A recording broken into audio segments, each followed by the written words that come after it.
according to my computer. I'm recording. Thank you. Christina. Hi, everyone. I'm Christy Horton. I'm the Director of Strategic Initiatives at San Antonio College. Thank you, Christina. Martin Ortega.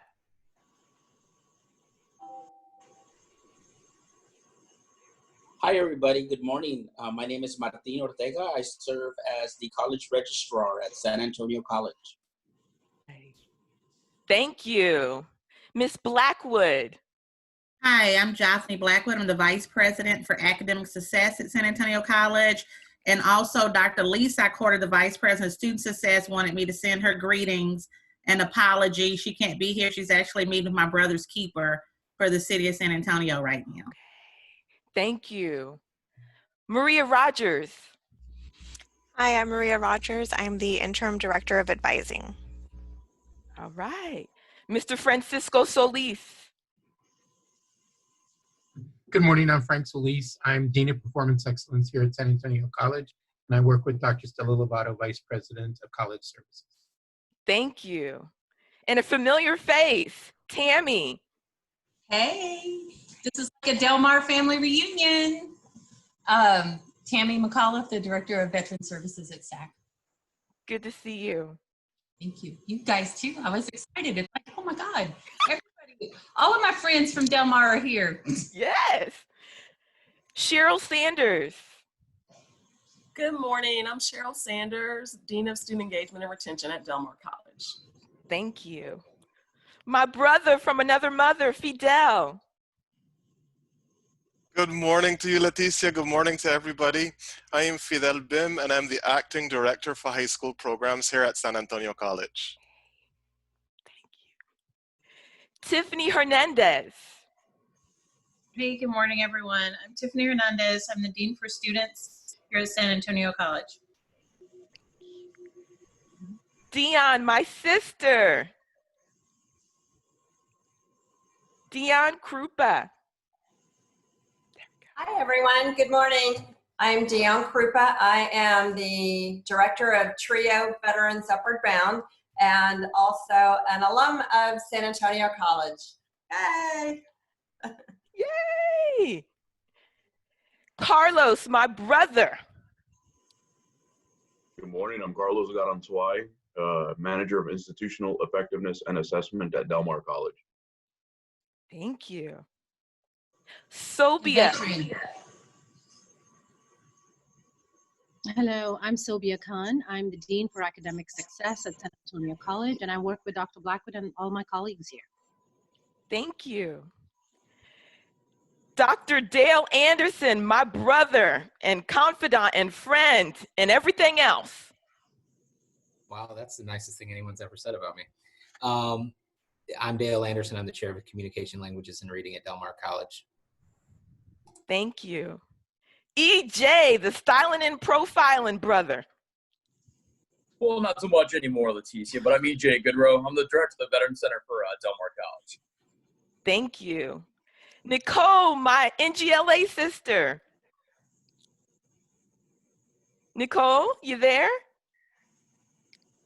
Maybe she stepped away. Okay. So I'm Nicole Konzerski with Del Mar College, Dual Credit Coordinator. Thank you, Nicole. Sydney, our dynamic accreditation manager. Good morning, everyone. This is Sydney Sambi. I'm the accreditation manager at Del Mar College. David Barrera, our fantastic program director of Project Senda. Good morning, everyone. I'm David Barrera Jr., and I am the director of Project Senda at Del Mar College. And my junior league sister and sister from another mister, Christine Gottemiller. Hi, good morning. Sorry that my video's not working. I have no idea what's going on with my computer. But hi, I'm Christine Gottemiller. I am the faculty coordinator for the QEP at Del Mar College. All right. Thank you for introducing yourselves. I hope I didn't miss anybody. So now what I'm going to do is I'm going to bring up the agenda and I'm going to screen share. So bear with me as I screen share and look like grandma looking at my screen because I have my contacts on. All right. So here is the agenda. We already had the opening, and thank you for taking that moment of silence. And we also, I wanted to bring the gratitude, thanking you for your time right now. And we had introductions.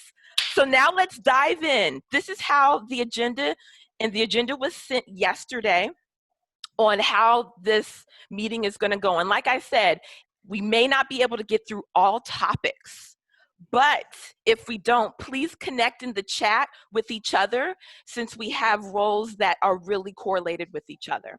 So first, we're going to talk about the dual credit or early college space. Then we're going to talk about operations of advising.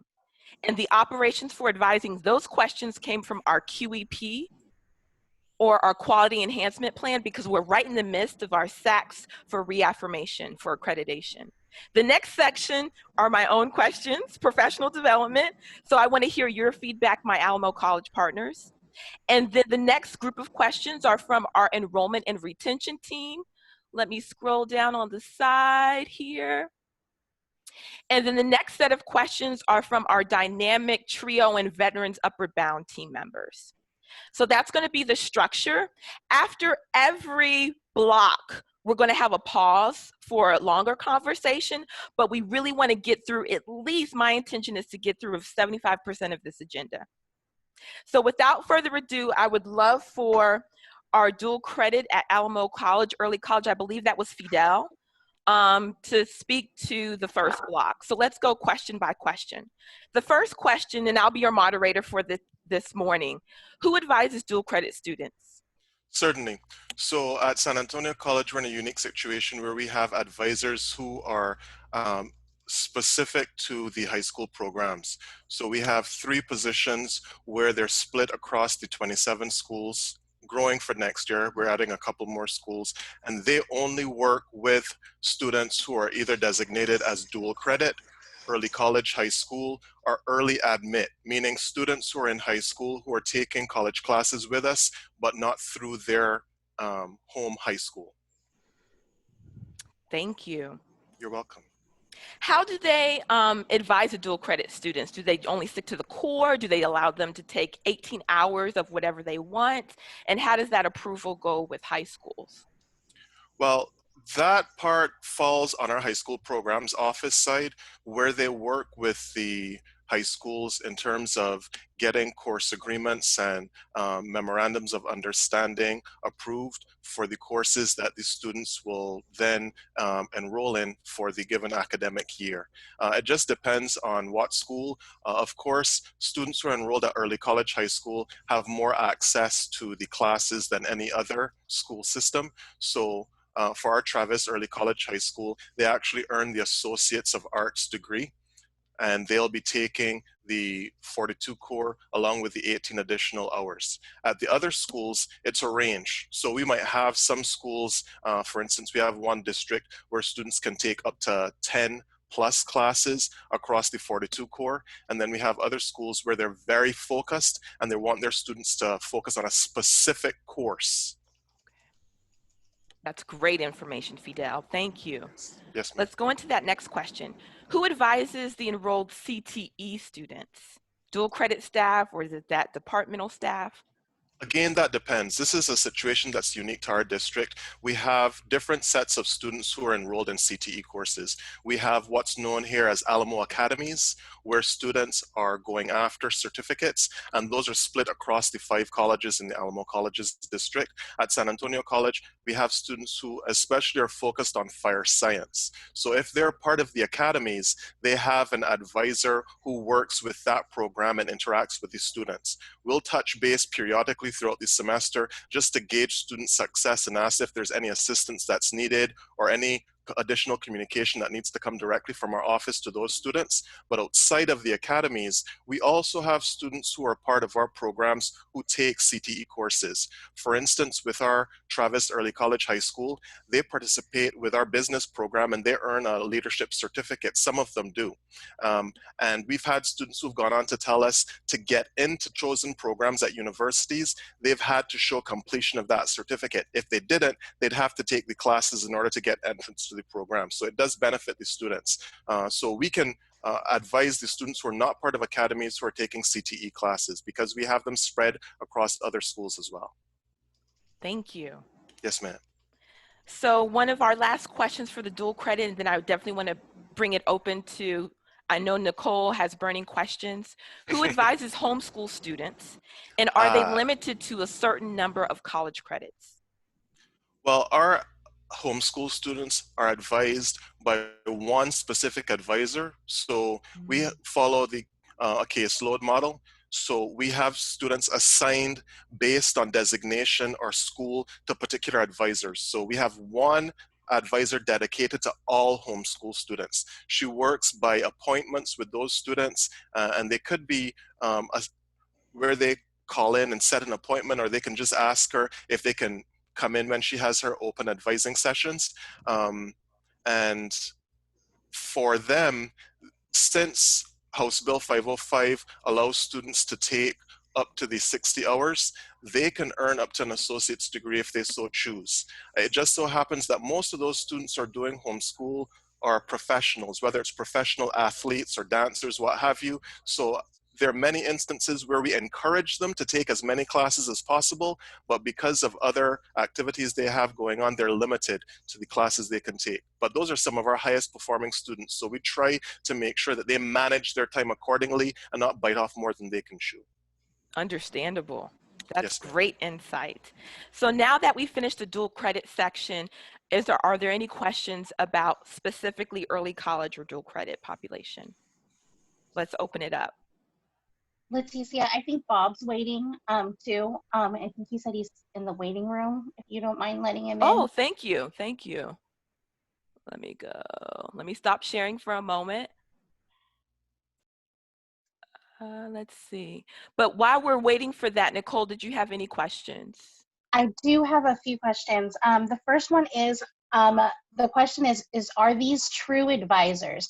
Meaning, is their job solely to be advisors, or are they also handling the recruitment of the dual credit students? Are they working with the schools in addition to their duties of advising? So Nicole, our advisors are as true as they come. They actually have to be master certified within 1 year of being hired with us. So it's a 3-tier system in terms of earning that certificate. And then after that, they're tested every year to make sure that they stay on top of what's happening in the profession. Recruitment is not a part of what they do. What they focus on is advising. They do orientations with students as part of onboarding, and they make sure to stagger advising based on grade level and student status. So in many instances, you have students who are trying to get ahead of the game because most of our students in dual enrollment and early college, high school are trying to be the best that they possibly can be. So they will even advise them on transferring from our college system into university, or transitioning from whatever program they've done with us to complete a specific area at our college even. Thank you for that. I appreciate that. Of course. So we just had another person join the line, and I think it's Bob because he told me that he would be joining from his phone, and it just says Samsung, so I'm trying to assume that it might be him. So Nicole, do you have any other questions? He's connecting to audio right now. As far as advising these students, so do the students who meet with the advisors, are they meeting with them on a regular basis? Is there some sort of timeline, or do the students just make appointments like our traditional students would? Again, that depends. Our advising model, what we do is in the fall, the beginning of every fall, outside of COVID-19, of course, the advisors are scheduled to visit their schools. They do an orientation and they do email outreach. So they have staggered emails that go out to the students, usually once a month or so, or as needed. They especially communicate with students just before and after midterms and finals, because those are the critical times that we see students needing advising. And we also do it by grade level. So it looks a little bit different for early college, high school than it would for dual credit. So the advising that's done with early college, high school is so much more intensive than what you would see for dual enrollment obviously because those students have to complete an associate's degree within the period that they're in high school. So early college, dual credit, and then with our early admits and homeschool students, it looks a little bit different as well, because mostly those students are coming to campus for a lot of their classes. So the same way we had advised a general pop student, where we do an initial onboarding and then we remind them, come in and see me at least once a semester. They'll message that to them by email. And even before COVID-19, we had Zoom virtual advising sessions. So they have group advising set up before this month. They were doing them twice a week for 2 hours each. And now that things have settled a little bit, I wouldn't say they're back to normal, but we're settling in a little bit. We see that students are not as needy as they were when we first came in to remote work in March. So we've gone down to one group advising session using Zoom per week. I'd like to add that Fidel also creates report cards for each high school, where a school can track the progress of all their students, the grades all their students get, and where each student stands. So it's like a school report card. And each ISD can then gauge where students are standing as a whole. So that system is really amazing, and he's perfected it over the last 2 years. And I'm sure he'd be happy to share it. Oh yeah, let's see if you want to do a screen share. I can show that very quickly. Why don't we share that offline if you can definitely coordinate, just because we have a lot of other topics that we want to get to. But we appreciate I'll send it directly to you, and then you can share it with everyone. Most definitely. You got it. All right. Are there any one last question? Yes. Can you share the student population that you have as far as dual credit goes? Yes, we're right at around 2,400 students, but that is growing. Like I said earlier, we're adding 2 new schools and possibly a third the following year. So we're at a 2% growth rate each year. And we have some H-Techs and P-Techs. So that's a growing population where they're coming into our schools and getting certified, and with our AA and hopefully a BSN in nursing. So the P-Tech model has really taken off with San Antonio College and our neighboring ISDs. And I would just add too, in terms of that growth, it's been really essential. Dean Khan oversees that area, is around the administration working as well to build those strategic relationships with the high schools, to develop those partnerships to bring on new schools or increase opportunities within those schools. So it's really important to have that engaged leadership. And so our growth has really happened with Dr. Khan constantly spending time with those principals to build those relationships. Thank you, Fidel, and all the other members of your team. I'm very grateful. Nicole, I hope your questions were answered. And we're going to go on to the next topic so we can give everybody some equal divided time. So I'm going to screen share once more. Let me go back to the agenda. All right. Hopefully you can see it. If you can see the agenda, please give me a thumbs up in the chat, or a thumbs up with your own thumb if you're comfortable. All right, so the next area is operations for advising. This came from our quality enhancement team members, because we're right in the midst of writing our impact report and our other report. I bet Christine Gottemiller can give you a lot of feedback on her writing, and Dr. Dale Anderson.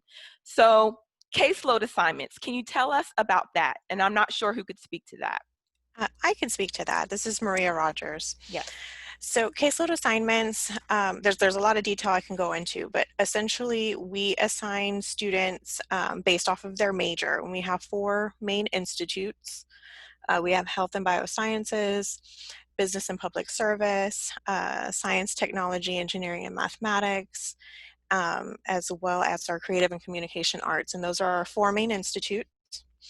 And they have clusters of major pre-majors that they advise, and so students are assigned that way. Within some of those institutes, we have embedded advisors. So we have advisors dedicated to specific majors. For instance, with health and bioscience, we have an advisor dedicated just to our allied health. So we have one advisor advising our EMT, medical assisting, dental assisting majors. What's the number? I know NACADA, which is the National Organization of Advisors, permits or suggests or recommends 350, 400 to 1? What does that caseload look like? So it varies across the institutes, and we're currently in the process of hiring some new advisors. We've had some vacancies, unfortunately, but we're getting those filled. Once those are filled, we'll be hovering around the 400 to 1. 400 to 1. Thank you. Let's talk about the milestones. We're curious about that because we have a milestone at Del Mar College, which is 24 credit hours. They have a hold. So I know from speaking to Fidel and some of your other advisors what the answer is, but I want to hear it from you. What are the advising holds for the pathway milestones? Do you have 15, 30, and 45? And what does that look like on the back end of your system? Is there a hard hold where they can't register? Can you talk to us about those milestones? Sure. So our milestones are at the 15, 30, 45-hour marks, and there's a formula that the system uses to calculate that. So it's not necessarily that they're at the 15 hours. It could be what they've completed plus what they're registered in equals the 15, 30, or 45. The system does its magic to figure that out for us. They're not necessarily holds in the sense that it's a hold that we have to go in and release, but it's a PIN number that gets generated for the student. And so the student will meet with the advisor, they'll have a conversation surrounding different things. So at the 15, we're talking about, how things have been going, what their future plans are for their major, where they're transferring. At the 30, it's more, solidifying where they're transferring to and start thinking about graduation. At the 45, we're really focusing on getting that graduation and getting them to do their transfer applications and stuff of that nature. During those conversations is when we would release that PIN number so that when the student goes in to register, it'll ask them for the number and they'll type it in and they'll be good to go. So the PIN number acts as an access code. Correct. Okay. Let's talk about the onboarding and selecting a program of study. Okay, so we have an enrollment team. We have some enrollment coaches, and so they assist with the bulk of the onboarding. They provide students with lots of different outreach and recruitment type information pieces. In this COVID environment, it's been a little bit different. But they do the bulk of that. But with the advisor, we will do some program of study selecting with our students. We have the Focus 2 that we'll have them work through. We have a career coach that students can utilize in order to help them make the best decision on their program of study. Excellent. So you have Focus 2 as your career assessment piece that the advisors work with their students. Correct. We also have a transfer and career center. We refer to it as TRAC, and that center is staffed with an advisor, a career counselor, and a coordinator to help also. We kind of work in tandem. Excellent. Let's go into that next question. Sure. What are the role of your faculty mentors? And so let me explain that because we have decentralized, centralized, and shared, right? So let me kind of back up and ask you what your model is. Is it shared? And then talk about specifically the faculty's role in advising. Okay, so let me talk about that because we have two streams that have occurred over time. So faculty who have served in the workforce programs have always worked as faculty mentors with their students, where they're part of the orientation, helping them to look at the courses, understanding the career path, and have a very intentional time with the students. About 3 years ago, we recognized that was not a model that extended across a lot of the traditional transfer programs. And so we implemented a district-wide model that SAC has really defined and led, where we brought in faculty across other areas. So this was much more formalized, a lot more professional development for faculty in terms of what does it mean to be a mentor, how much time are we asking, how many students were we asking to meet with X number of times a semester. So that has continued to evolve. When that program first came online, one of the distinctions we had to make was that it did not usurp the role of a certified advisor who had very clear, distinctive expectations to deliver. We actually had to do a charrette across certified advisors and faculty mentors and identify what were shared responsibilities in student support and retention and what were clear directive things like the 15, 30, 45 that had to remain with the certified advisor versus faculty role. I'm gonna have Dr. Khan kind of talk about the evolution of where we are now with the faculty mentoring, because that is really outside of the workforce area is an evolving process in terms of those faculty teach and transfer programs. Thank you. So we have the program called Faculty Student Mentors, and it's a formal program across our college and all our sister colleges. What's happened, we have around 60 faculty who voluntarily participate in it, and they may have a caseload of students from 3 students up to 20 students. It varies depending on faculty, discipline, and their interest. Mostly they recruit students from their courses or they come because of other interests. We have specialty faculty mentor programs such as SAC Men, which is a male initiative program where very targeted mentoring is done by some of our male and female faculty mentors. We have, like Dr. Blackwood shared, workforce program mentoring. So it's an evolving program. We hope to increase the number of students engaged in it. The important thing is now we're using the Navigate tool, which is used in advising. And we're training faculty to use that tool to communicate between tutors, faculty, and advisors. So it can be a very intentional 3-tiered intervention. We're not at perfection yet because it's an evolving and growing program. The trainings are happening. So that's kind of where we are. We have the largest pool of faculty mentors in the district, and it's all voluntary. So it's been amazing to see the program grow. Okay. Well, I think that was a great segue when you talked about technology. So you spoke about the EAB Navigate. Can you talk about the advising technology tools that you have at this institution? Particularly, I'm interested because at Del Mar College, we have several. We have Civitas Inspire for Advisor, Datatel Colleague 5.8, and also some people are using their own homegrown systems. And so we want to hear from you. What systems are you using? And just be candid about some of the frustrations of duplicating notes in various systems. So I'm going to pivot to Dr. Hernandez. She's the dean overseeing advising, and she has more inside knowledge of what happens there. Thank you. Thanks. So you're right. We do have multiple systems. I want to just be in, true transparency. There is some frustration with having to keep notes, for example, in multiple systems, and Maria can speak to that as well. But we do use EAB Navigate. Okay. That's the primary technology that we use to communicate to students and also for students to set up their advising appointments. If you're familiar with EAB Navigate, advisors can send out, email campaigns and communication campaigns and set up watch lists and just track different things students are up to. We've also, in the pre-COVID environment, we were pretty systematically using Who's Next to track appointments coming in and to be able to put notes. Advisors also put notes in our, and we use the Ellucian banner system. So spot comment and all the other areas you can put notes in. So you can see where it might get confusing to an advisor to have to put in to notes in all of those different systems. So we're always looking for a much better solution to that type of note taking.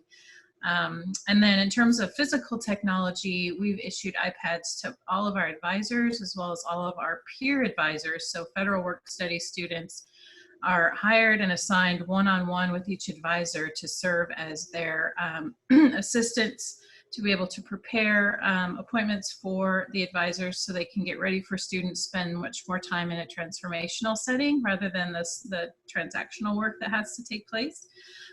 So we found those to be really helpful. Maria, do you want to add on to that? Yes. So as far as the different systems for tracking notes, yes, it can be a little troublesome for some advisors, but it's just, at this point, it's really just a matter of copy pasting from system to system.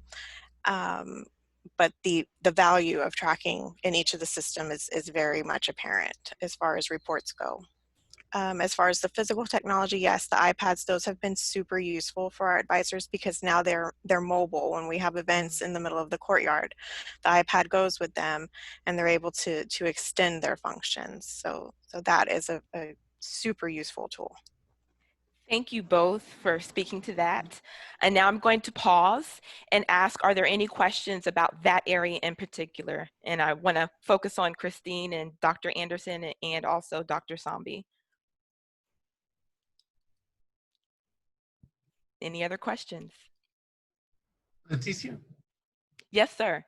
Hi, this is Frank. I just wanted to add to this an important part, and I noticed it wasn't covered by the questions that you all posed, but just some information we might share with you. Okay. And that is that we have a data specialist embedded in the unit, right, who provides data specifically for advising, which is apart from any aid they might need from institutional research and effectiveness, right? So we support them, but it's a system built one that really allows them to use the data specialist within the unit right away rather than having to put the request in for data.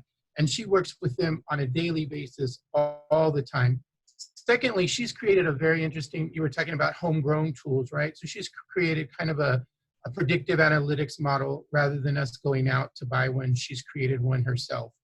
And it's based on 50 characteristics of the student, like how many hours are they taking, what's their GPA, and there's a number of them that they look at.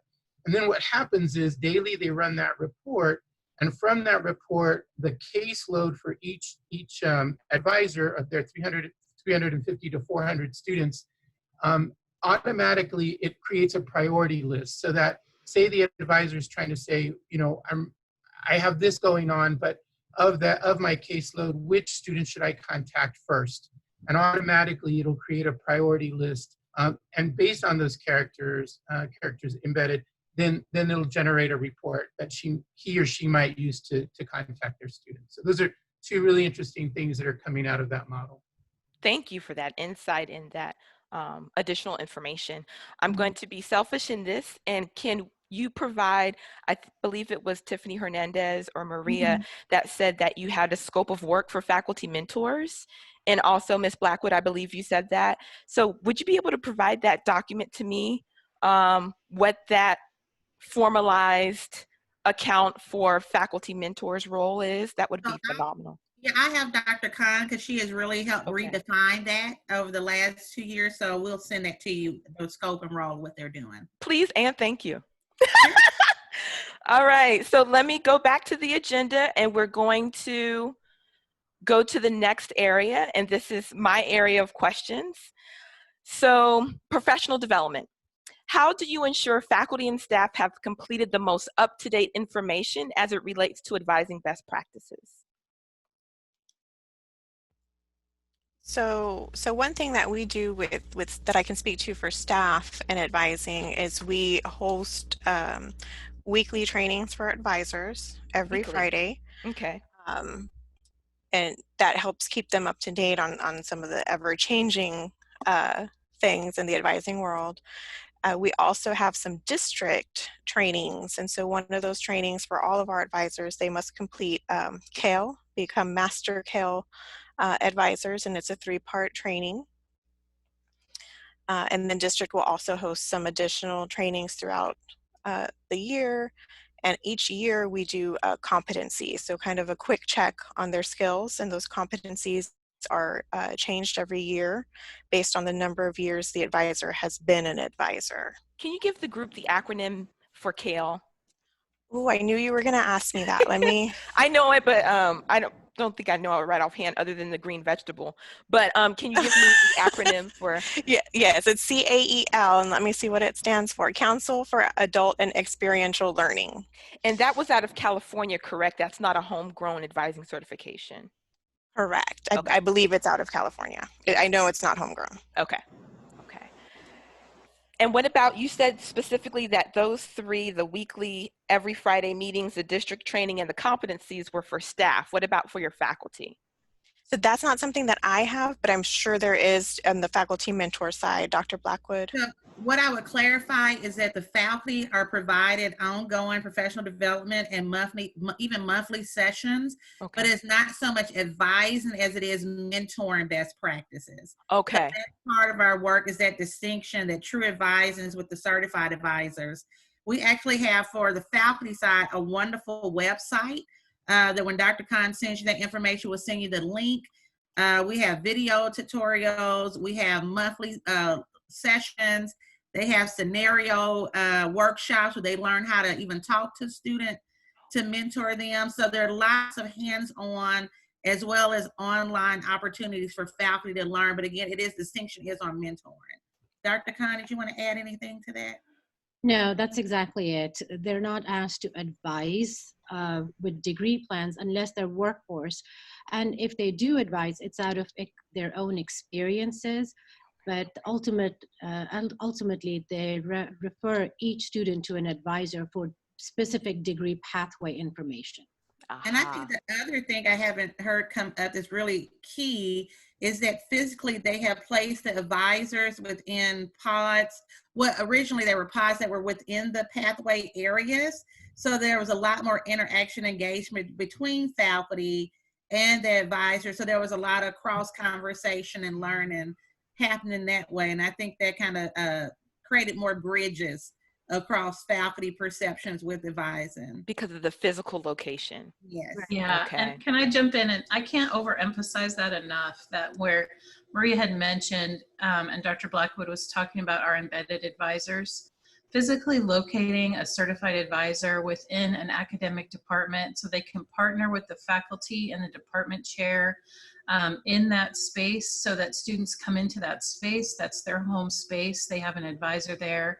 The relationships between the advisors and the faculty have increased exponentially in terms of just respect and understanding of what each other's role is, and the information sharing is incredible. So we've started that, we've piloted it, we probably have maybe 6 or 7 already embedded in, and we're trying to expand that throughout all of our different departments. So it's something that's worth trying. I would highly recommend that. And it covers a lot of different opportunities, professional development opportunities, training opportunities, engagement with students and faculty. It's just a very successful practice for us at the college. Thank you so much. We do I this believe for you answered the other professional questions, which are great. How often do you coordinate the training sessions? You said every Friday, sometimes monthly. And then you talked about your online advising certification through CALE with a C. And then you talked about the advising toolkit already, and that you're going to send us that link, which is great. So the next thing that I want to ask is, and this is my baby, because I don't know if I shared with you all, but I started the PhD program, Leadership and Academic Advising. So we're constantly talking about that. I just started class on Monday. So with advisors, how do you encourage upper mobility within your existing advisors? Because I heard earlier that you said you have some vacancies. So you've done all this training with your advisors, and then they see that glass ceiling, like they don't see like there's a means for them to have some movement unless somebody moves out of that position or unless somebody leaves. So how do you encourage retention amongst your advisors? Is there some type of career ladder system? Because we have pathways for our students. Do we have pathways for our advisors at your institutions to retain your advisors?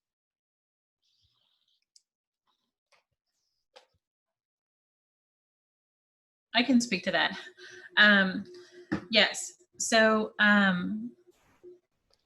well, yes and no.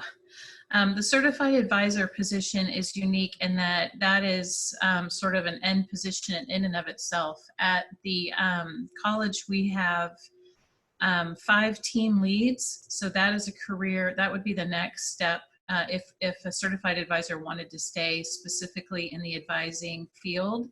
And then Maria is serving in the role of interim director of advising. So that's the, I guess, the top of the ladder in terms of advising. So if someone wanted to do to move into a more senior position, but a team lead position wasn't open, then they would need to go outside of a traditional advising role, which many have done. And that's led to some of our vacancies where they've looked for program coordinator positions, senior coordinator positions, and that kind of thing. So we're really open and encouraging at the college of looking for opportunities across the breadth of student engagement and student success opportunities for advisors.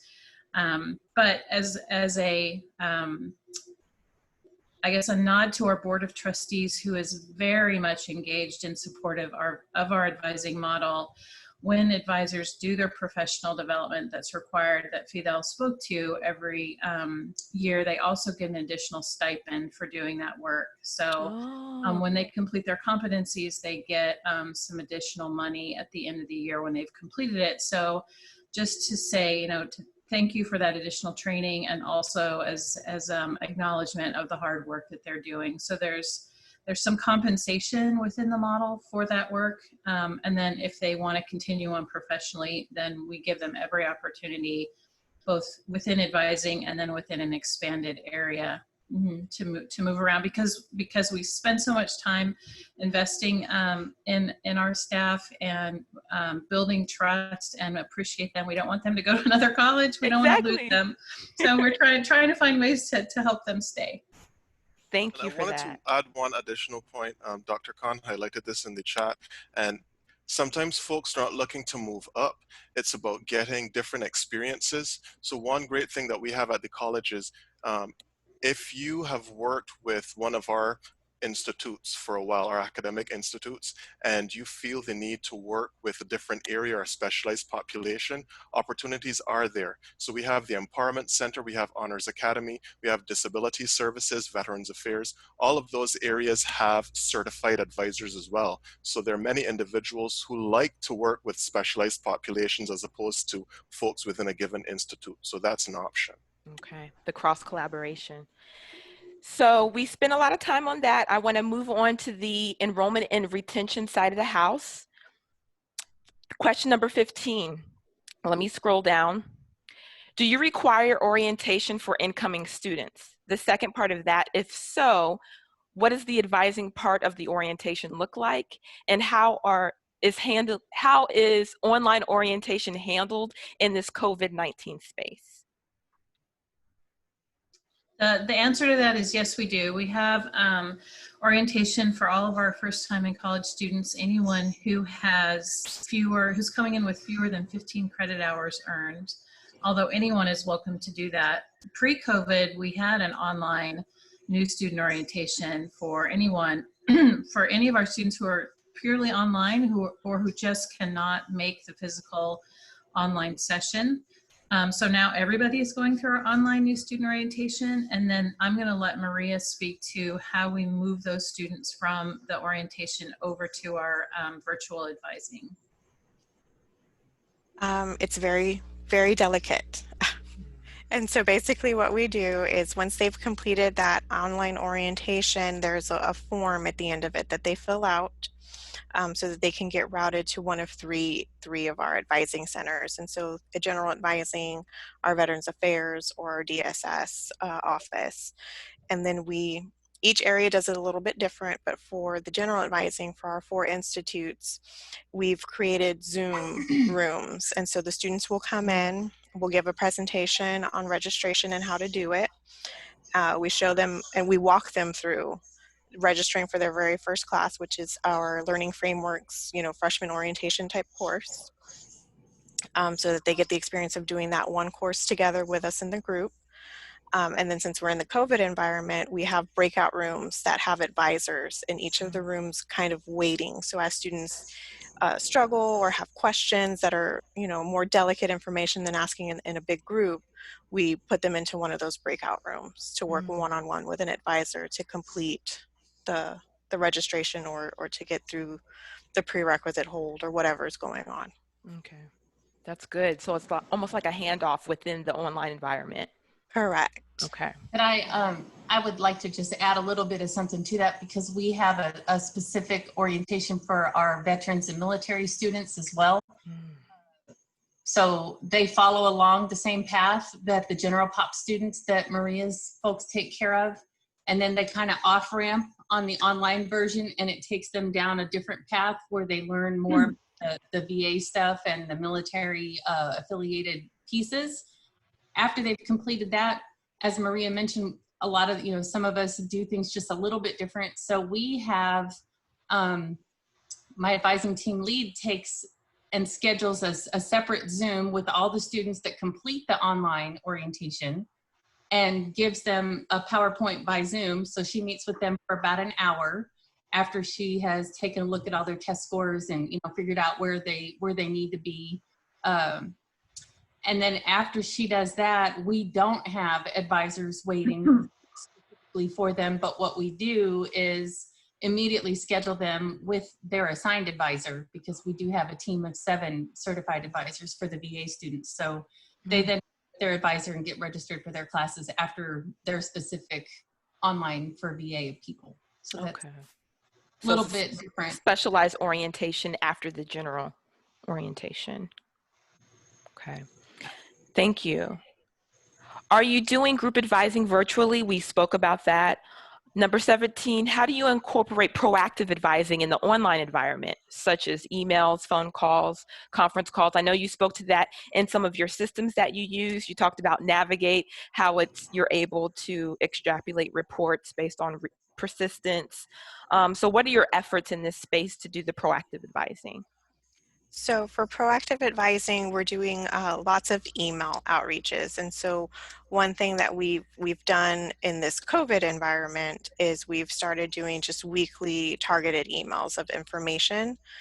And then we're doing lots of phone calls, lots of Zoom sessions one-on-one with our students. And then we're also hosting, it's not necessarily as proactive, but it's meeting the students where they're at. We're hosting some virtual walk-in sessions. So Monday mornings from 8 to 12 and Tuesday afternoons from 1 to 7. We host a Zoom room where students can come in. We have advisors waiting in breakout rooms, and we get them connected one-on-one with those advisors.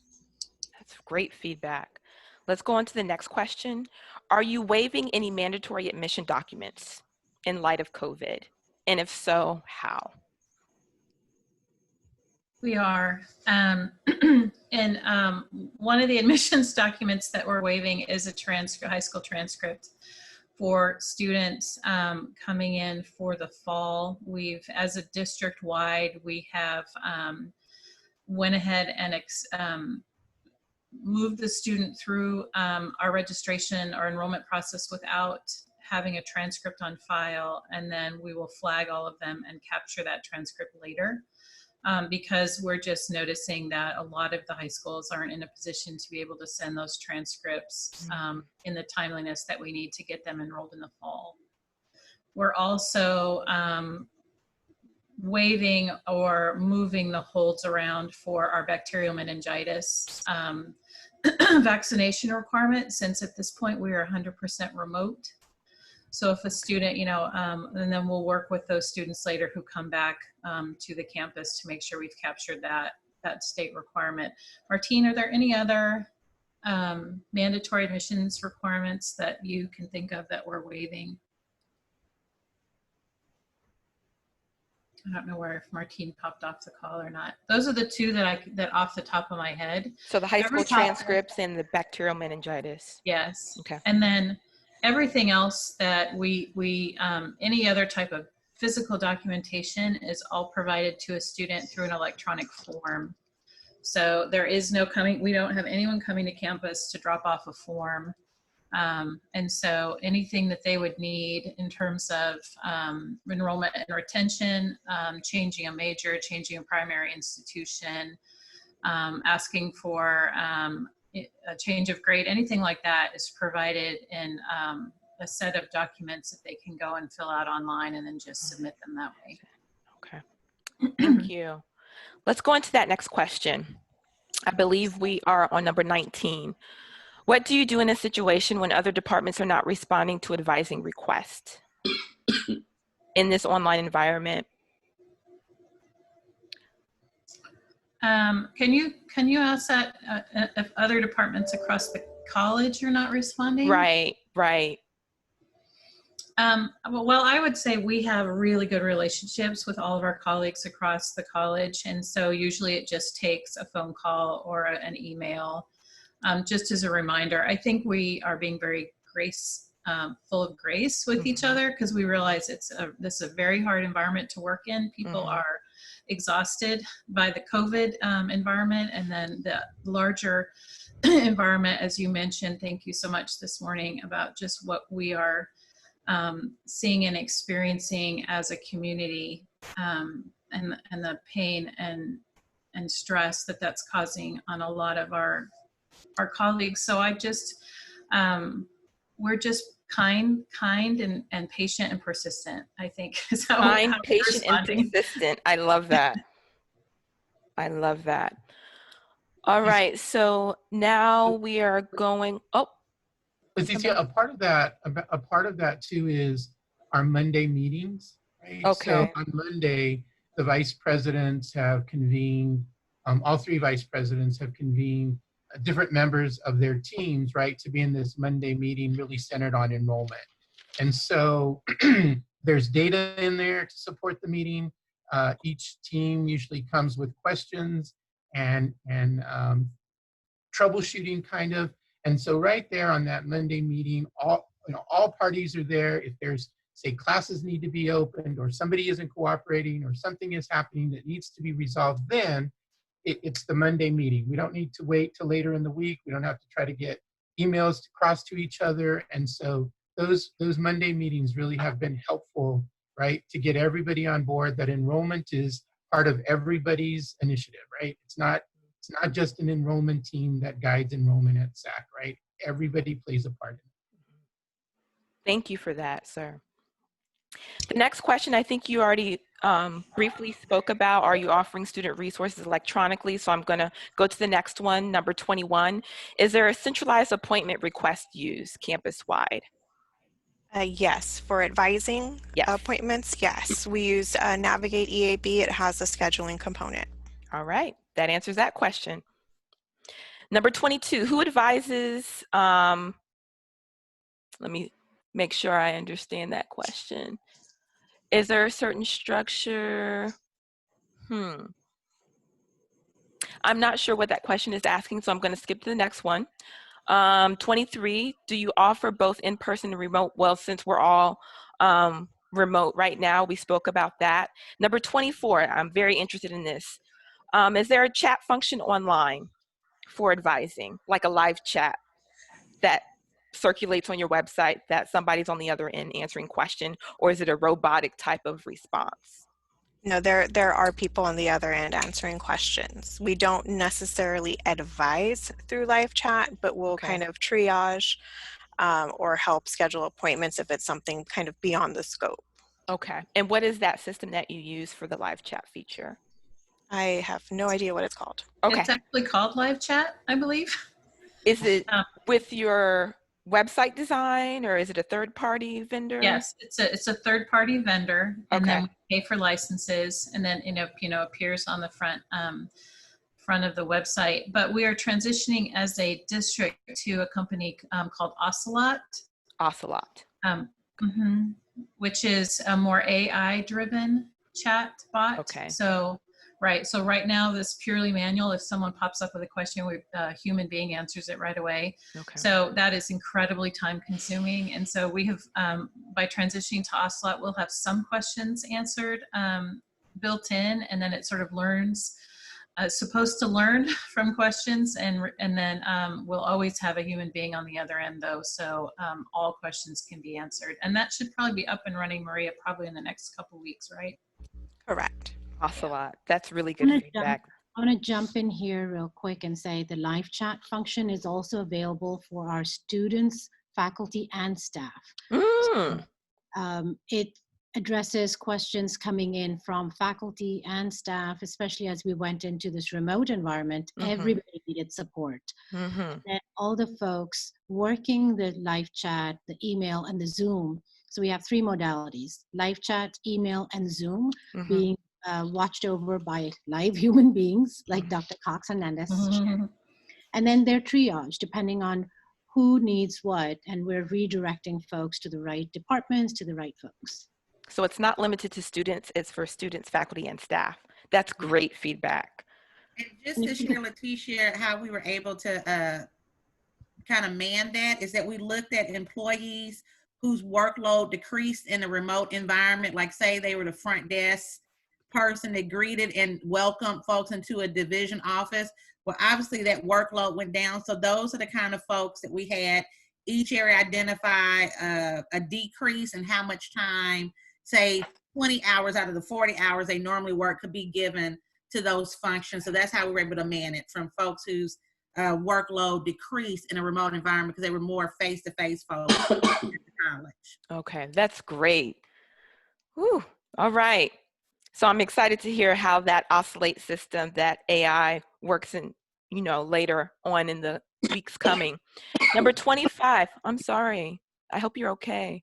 Oh, I am. I'm sorry. Okay, don't be sorry. Don't be sorry. Number 25, what degree audit function do you use for each advising session? We use DegreeWorks. It's built into our system. All right, that was easy. Number 26, conflicting degree audit versus maybe like a paper degree form. Is this an issue for your institution? I don't think that's an issue for us anymore because we've been using DegreeWorks for some time. When we first rolled out DegreeWorks, it was. Okay. Okay. So when it was a problem, how did you pivot to make it no longer an issue? Just working with the programmers so that we could make sure that the degree audit system, DegreeWorks, was functioning correctly and auditing correctly. Okay. Okay. How often do you place holds? I think we already spoke about the PIN code that you spoke about earlier, the 15, 30, and 45. This is a great question. Number 28, how many advisors do you have? So across all of the 4 general institutes and our special population areas of Empowerment Center, dual credit, all of that, we have about 50 advisors. Now, was that an evolution over time, or you hired 10, or did you just open it up one year and said, okay, we're Jerry Maguire, we're going to show you the money, so now we're going to provide these opportunities? How did that evolution of 50 advisors for your 4 institutes happen? It grew over time. I don't remember what our original allocation was when we rolled out this model, because I wasn't at SAC when that happened. I was at a different campus. Okay. But it was very much a Jerry Maguire situation at one point, because that was what I was alluding to earlier with our board of trustees. They came to the table with some additional millions of dollars to get us started, and then helped us out with that stipend that I was talking about for professional development. So they definitely fully support the idea of trying to get to 350 to 1.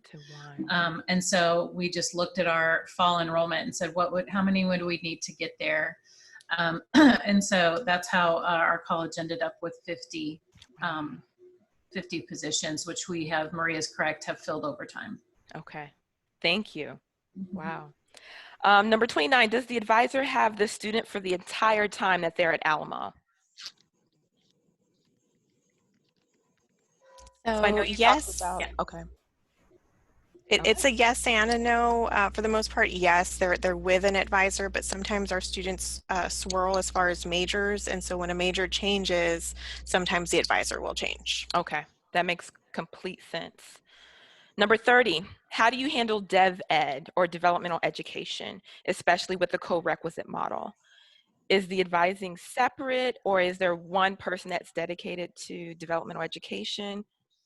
Because I know you talked about institutes and special population advisors. No, each advisor handles that. They're trained to handle from A to Z. All right, that's very, very helpful. 31, We talked about your walk-ins. You're doing that via Zoom, I believe on Mondays, you said from 8 to noon. So that answers that question. Number 32, what if a student does not have a computer or a cell phone to download the Alamo Navigate? How do they schedule an appointment? If they're just not able to access the technology, they can call or email us, and we will do it that way with them if they're able to. Obviously, if they can't get the Navigate, they may not be able to email, but they can call us.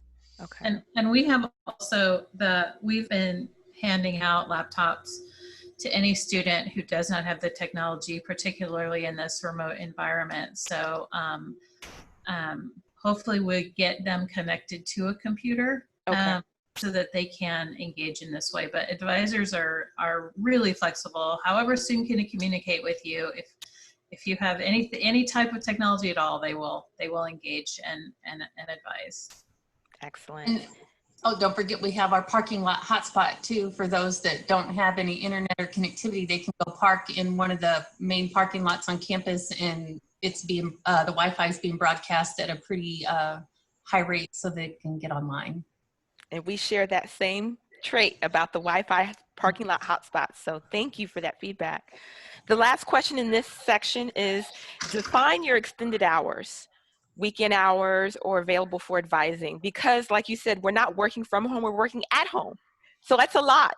And we always feel like we're on, and we don't want to have our employees burnt out, but we also want to meet the needs of our students, because our students are still working because of their essential workers. They're still managing homeschooling, pets, I mean, everything. So how do we make sure, what do those extended hours look like for the advisors? So in this remote environment, we're trying to be as flexible as possible with our advisors, right? We're trying to make sure that they have a good work-life balance. But as far as our structure of hours, during the traditional semesters, you know, we have the Monday through Friday, 8 to 5, and then we offer one late night a week on Tuesday nights. Tuesday nights? Correct. We'll be open till 7 on Tuesday nights. Okay. And then we are also open the first Saturday of every month from 9 to 1. However, in the months of June and July, we have adopted a 4-day work week where we're open from 8 to 7, and we're closed Friday, Saturday, Sunday. So that's 8 to 7 during the summer, Monday through Thursday. Okay, I'm just writing it down. Of course. Okay. And that's not to mention our January and August hours, which are a little bit different. In January and August, which are our peak times, we do Monday through Thursday, 8 to 7. Fridays 8 to 5, and every Saturday of those months from 9 to 1. Obviously, we work schedules around to where we have the coverage, and not every advisor is working all of those hours. Right. Okay. Thank you. Now I'm going to pause because that was a huge section, and I'm excited that we got through all those questions. Do we have any questions about the enrollment side of advising? And let's go ahead and open it up. I saw Carlos. I had a question. So I actually was wanting to ask this after operations of advising and professional development, but it ties to section 29 as well.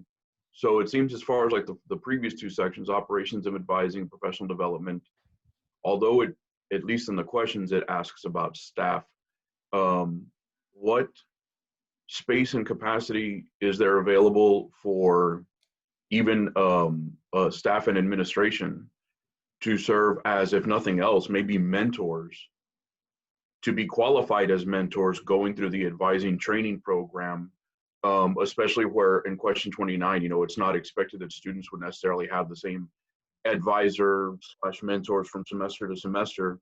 Is there space available for your admin to serve as a mentor or advisor, I guess if you want to call it like on an adjunct status basis?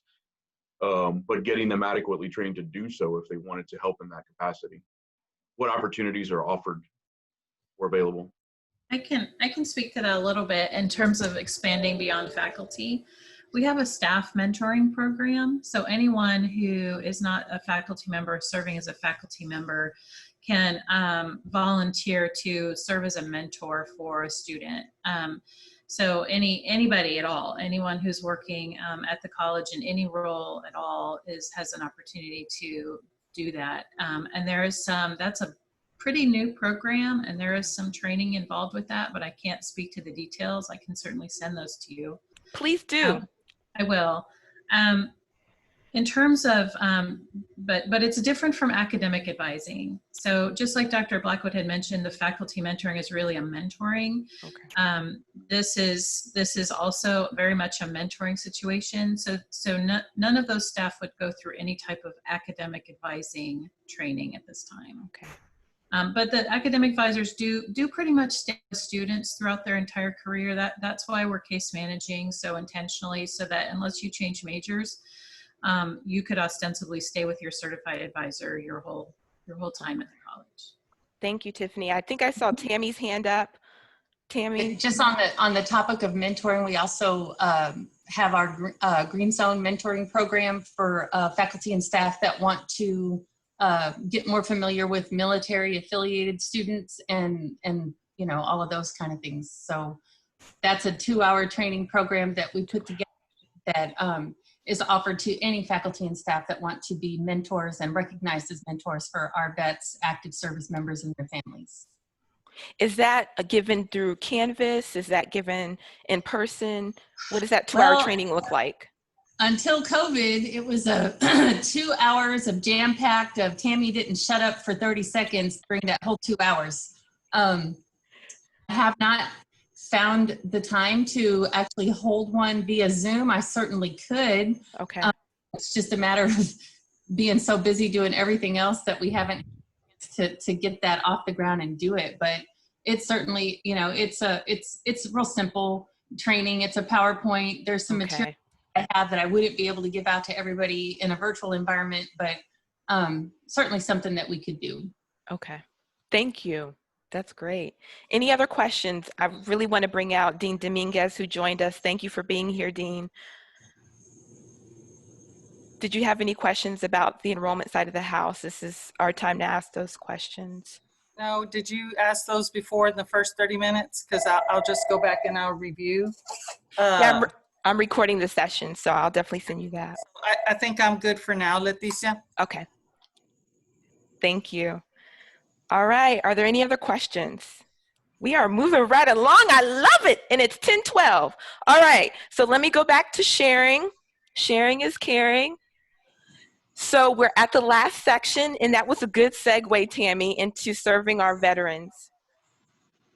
Number 34, with citywide, and this came from Dion Krupa and EJ.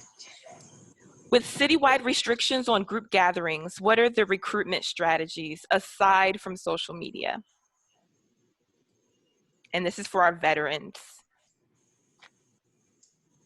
We don't really have any specific veteran recruiting programs. We do have a Veteran Success Trio grant, and basically they feed off of the students that are served by my department. So one of the primary factors in that grant is that the veteran has to be disabled. So they serve a lot of my vocational rehabilitation students because all of those folks have disabilities in order to be eligible for that benefit. But my department personally does not do anything specific to recruit military. We don't really have to. There's and we're very large. But what the grant folks, you know, right now, I'm not exactly sure what Dr. Greer is doing as far as trying to recruit additional bodies into her program. When we're on campus, they usually, they work in the same building.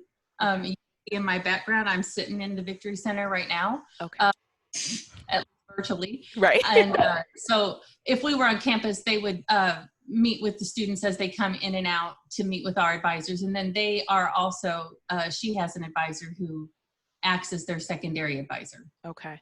I would love to see how they're navigating in this space for recruitment efforts virtually. Yeah. So the next question, 35. And feed you some info. That would be phenomenal. And then I'll feed that to Dion and EJ. What strategies are used? Well, that kind of dovetails the last question. 36, who was your target audience during closure? I'm And not. I'm not what that means. sure. Dion, can you speak to that question and maybe give us some? Right. And this actually is not necessarily veteran specific, but Okay.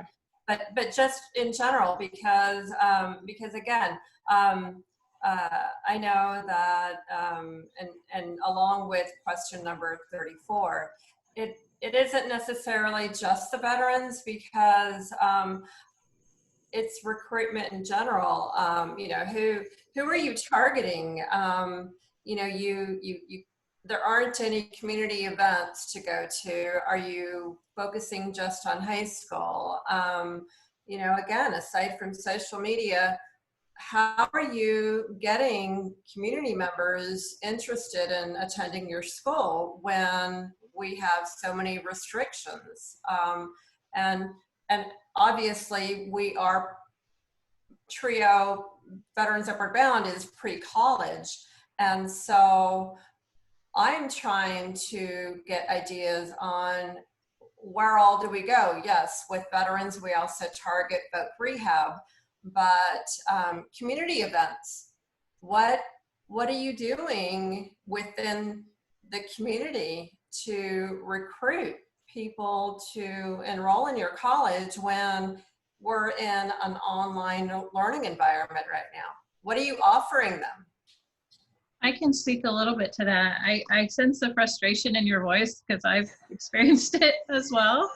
Our enrollment teams are trying to be as creative as possible in offering opportunities to engage with the community virtually. And right now that's really taking the form of large, we call them virtual, we have a virtual welcome center. We have virtual events. They're all hosted through Zoom. So that might be, hey, come check us out. We'll teach you how to do Apply Texas, or we'll talk about our programs. Right now we're creating, we normally have an event that's just sort of a get to know San Antonio College day, where we would invite community members to come to the college and meet faculty and learn about programs and what does college mean. So right now we're standing that up as a virtual event. So we'll advertise it in the same way we normally would, but instead of coming to campus, they all get on Zoom, and we have a bunch of different activities and different things you can do in that environment. We do the same thing with our high school students. So we just had a signing day.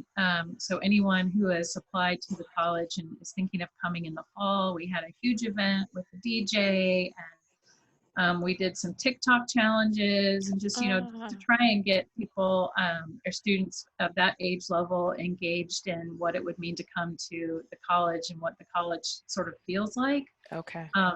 So that's sort of kind of an extension of social media, but just using the tools that we have. And then as far as Upward Bound, those staff are still communicating with their students, their high school students. And they're doing some virtual summer camps. We had all of our Upward Bound students come to the college to pick up sort of incentive packs. And they just had some technology in there and some cool stuff about the college to try and, they don't come all at once in big groups. So social distancing applies, but I think we're just trying to make our way as best we can, knowing that we can't show up at a community event or at a high school. Dion, I just wanted to add to that we've taken a view that enrollment, by looking through our data, right, enrollment is really two main components, and that's our first time at SAC and our returning students. So that really, we have about, in the fall, we have about 40% first time at SAC and 60% returning, and then come spring, it's about 30-70%. And so really, Dr. Blackwood and academics, has their own goal for enrollment, right, which is 70%. And so it's about how you schedule the courses and what courses are needed to keep that enrollment up. 70% is quite a bit of that enrollment, right? And so it's a team effort, again, in that enrollment is everybody's business on campus, right? It's not just in one house. Thank you for that. I love that you said first time at SAC and returning students. And that was really your target audience, and everybody's role is very unique in targeting those two populations. So thank you. Number 37, what online incentives and support services do you offer potential students? So free college prep, tutoring, instruction.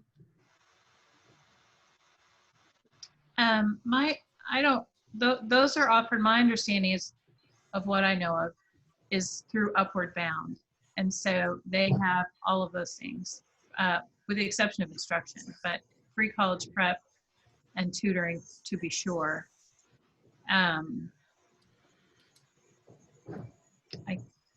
So pre-college prep and tutoring. Yeah. Okay. 38, how do you ensure retention and completion once enrolled for your veterans? Holistic advising. Holistic advising. Talk to me about what that means, because everybody's definition of holistic advising is a little bit different. So tell me what holistic advising looks like for the retention and completions for the veteran students.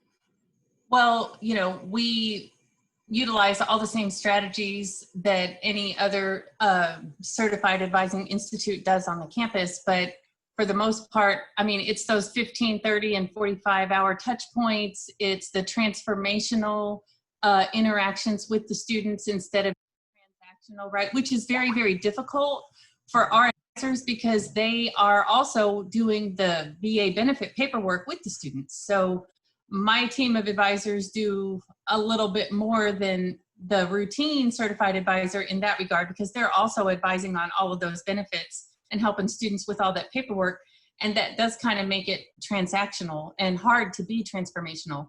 But because most of my advisors are either veterans themselves or family members of military, or just folks who absolutely are patriotic and love to serve our military affiliated students, they establish that rapport and that relationship.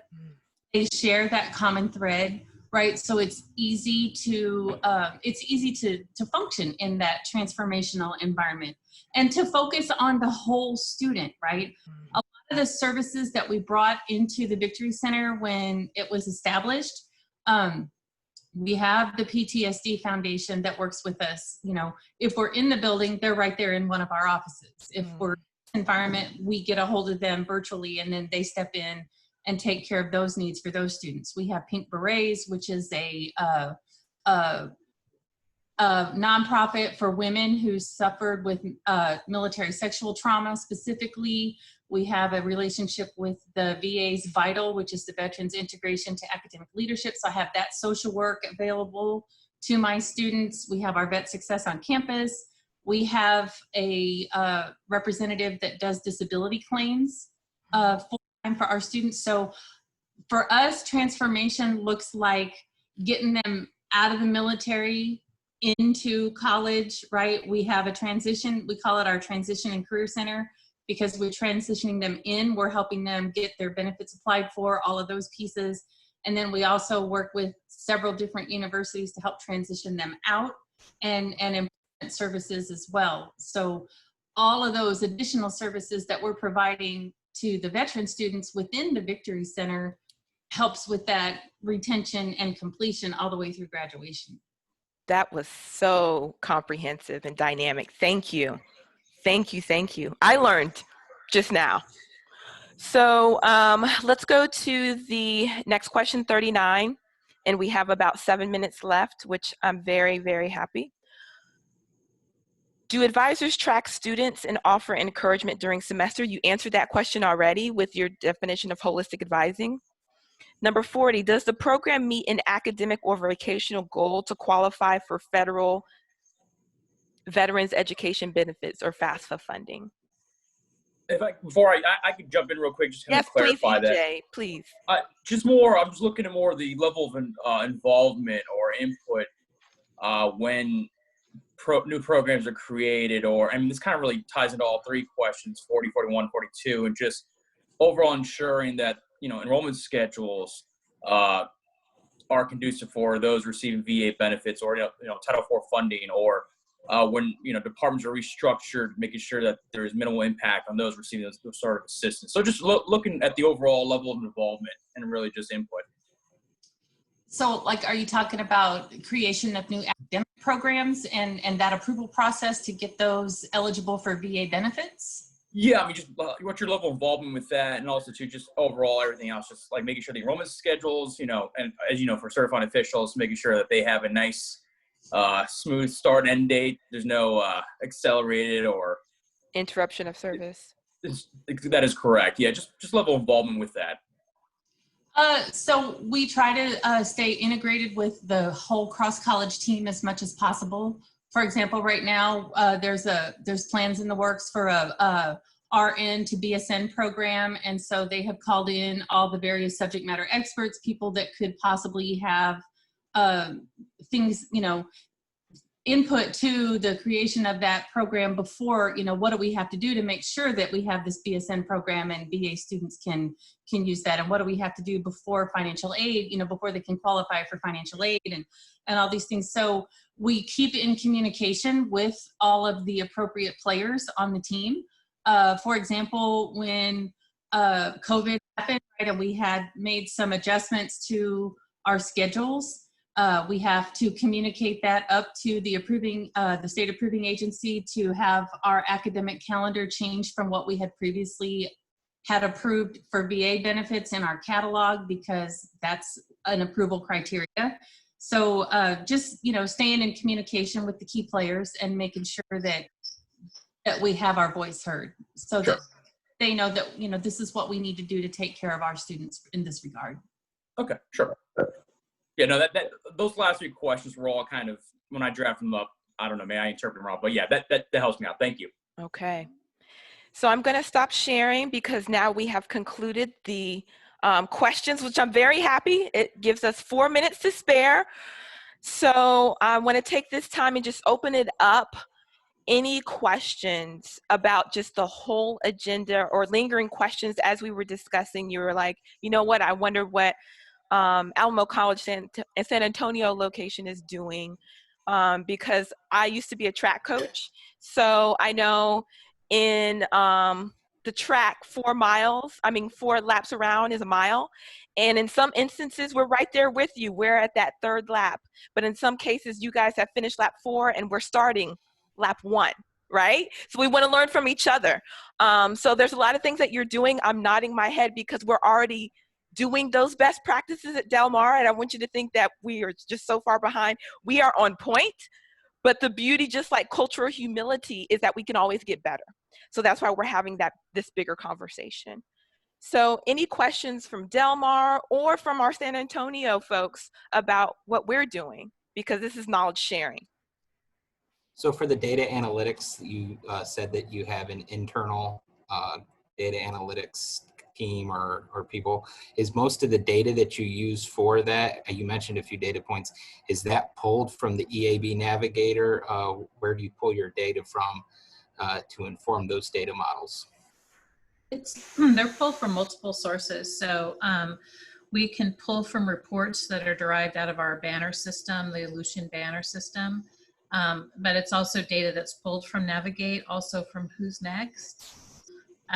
So she uses, our data analyst that's assigned to advising uses basically any source of data she can get her hands on, and then she, and not just her, the entire institutional research team looks for ways that we can understand our student experience and put that into a data product that we can use.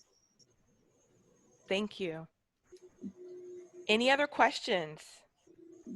No, but I do want to take the time to thank you for being an exceptional host. Your energy is just infectious. Oh, thank you. And it was just a great way to start my morning. So I appreciate meeting all these, our colleagues, and we certainly encourage you to continue to reach out to us, or we're happy to share any of our practices, whether that's in advising or across academics as well. Yes, thank you for that. I received that love. Thank you. And I see your emoji, Martine.